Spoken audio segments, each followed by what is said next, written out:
Joe Hillary and I really enjoy leading groups like this and working or talking with groups around the country. And of course, my background is in sports.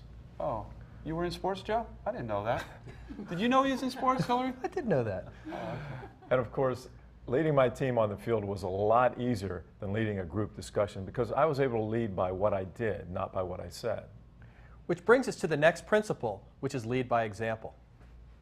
And we have some great leaders in our community here. We're very honored to have you with us so that we can talk about some of these ideas.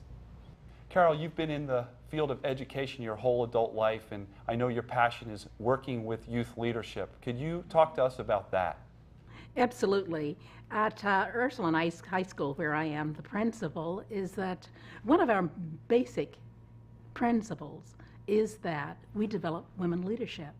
And how do we do that? It's both very overt and it's very subtle. One of the things that we really do is that we are also a Catholic school, is that we say that we all have gifts. Each and every person has something that makes them unique. And these gifts are the kinds of things we try to uncover in our girls, and they can then value it and develop the competence. You know, whatever it is that you do, I can do it very well. When I do that, I can exhibit confidence, and confidence is a really bedrock for leadership. Being proud of what you do, doing it well, and those are the things that develop leadership, one of the bedrocks of leadership. Would you agree? I do. Yeah. I do, indeed. Joe was asking me about your company, Four Winds Team Building Ropes Course, and maybe you could talk to Joe a little bit about what you do, John. I'm not getting up on one of those beams. Yeah. We do leadership training, team building and leadership training, high above the ground some days. It does end up there. And we've been doing that for 16 years. And the most important part of doing team building and leadership training for us is if we're going to go out and do that with other people, we have to walk that talk. So the 26 staff that we have work really hard on this idea of what does leadership look like. You said it, leadership is action, not position. Everybody's got a position, but everybody's not willing to take action. And that's what differentiates leaders. And one of our models of leadership is that we're looking for leadership from multiple points within the social structure, because in an increasingly complex world, we're noticing that not one leader is going to have all the answers. So we're inviting people to step up into that position based on those gifts that they bring. Everybody brings a different gift.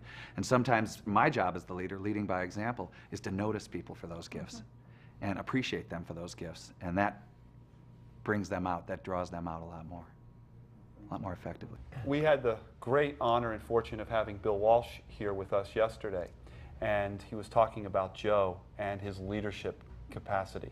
And one of the things he was saying was not only Joe's technical skills, his ability to perform under pressure and be accurate and be a great athlete, but his leadership skills, which came from bringing the best out of his teammates. And Joe, maybe, I know you don't like to talk about yourself as a great leader, but you are looked at and you were and are a great leader. How do you bring the best out of other people? Well, I think one of the things that you try to do is you learn early on that you're on an island when you're on the field. There's 11 guys out there working. Now, we've all been told what we're supposed to do when we're out there. And we all know that there's not chances of things going exactly like we like them or want them to go is not going to happen. And you found out early in my career that it's easier to try to find an answer with people and work with the person who's having a problem, because that could be me too. There are days I went out there and I was just, trying to find a place to hide. But there's not a lot of places to hide out there, so the only thing you can look to are those people around you. And for me to be able to try to help someone, they have to be able to see that I'm willing to do everything I possibly can on my own self, and I'm performing to a level that I'm asking them to perform to. And that also that when I spoke to them, I may joke around on occasion because I'm that kind of guy. But my personality, I never try to change my personality. So very rare would you ever see me yelling at someone, or because I know that we're all going to make mistakes. So let's find a way to get your problem answered, because when we get to the sideline, we're all getting yelled at. So let's work this out here, and let's find a way to do it. John, in your work, you must have a great example or a great sense of lead by example. Because the first person in a ropes course to take the plunge, the first person to climb up, how do you get a sense of who within the group really should be the first to go out on that limb, both physically and mentally? That's a great question. And we leave that up to the individuals in the group. A big part of the ropes course, what makes it so effective and so safe for people, physically and emotionally, is that it's challenge by choice. And so we allow for that leadership within the group to kind of emerge, and we've created a context. We challenge people in the morning. We say, look, there's going to be trees and ropes and ladders and logs, but there's more challenge than just that out here. Your challenge today, if you speak first, is to speak last. Your challenge is, if you typically line up in the line last, is to go first. And in that way, you're putting yourself out there. You're making an effort. You're really taking a risk. And this is what it comes down to, is the courage to take the risk, to go where you haven't been. And that's what great leaders do, I see so often, is that they will take people places that they might not have gotten by themselves. Leading by example is very important.